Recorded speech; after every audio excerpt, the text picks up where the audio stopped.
No more first person. Hello again, and welcome to the second instalment of my journey into slavery. I am wearing a hood because who I am matters not. All that matters is what I am, a slave.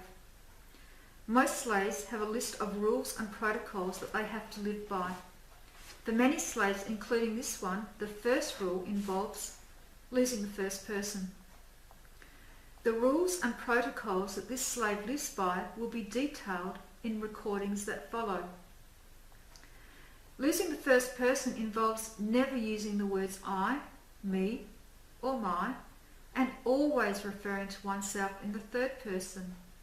Hence, and in spite of the title of this series, henceforth this slave will refer to herself in the third person only.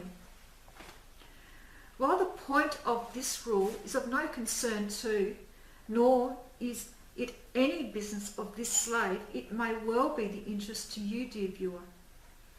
This slave's owner tells her that the practice of referring to oneself in the third person helps to moderate the ego and adds to the process of placing all of the focus on he who owns her. In this slave's world, only 3 people refer to themselves in the first person. And as you will come to understand from viewing these recordings, this slave is anything but free. This slave has no freedom whatsoever. She is property, a possession of her owner, and he will do with her as he wishes. Again, the point is made that this slave is no Anastasia Steele, and her owner is nothing like Christian Grey. In this slave's world, all decisions and choices are made by her owner. Obedience and service are her absolute focus. And the consequences of failing on any of these fronts are severe and beyond debate. For this slave, freedom is nothing more than a memory.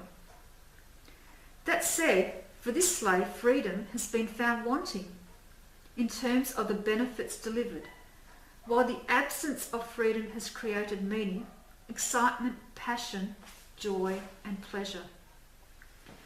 Those of you who are free can keep your freedom, but it is not for this slave. Further, you may find, after listening to more of these recordings, that it's also not the best option for you. You may well find that the idea of losing your freedom or taking that of another appealing. This slave certainly does. This lifestyle is not for everyone. It is probably not for a genuine feminist, although, in the experience of this slave, feminism is often skin deep and can be more than satisfactorily replaced with the joy of service and obedience. That said, not all slaves are women, and not all women should be slaves. In the interest of equality of opportunity, however, anyone who wants to serve and obey as a slave should be able to do so without fear or retribution or criticism from others. This slave kneels before her owner with joy in her heart and has accepted all rules and protocols without question, including that which denies her the right to ever again refer to herself in the first person. You might have questions. If so, post them here. This slave will respond if her owner allows it. If you have criticism or abuse, share it, if you will, but it will impact not at all on the joy this slave finds in her lifestyle choice.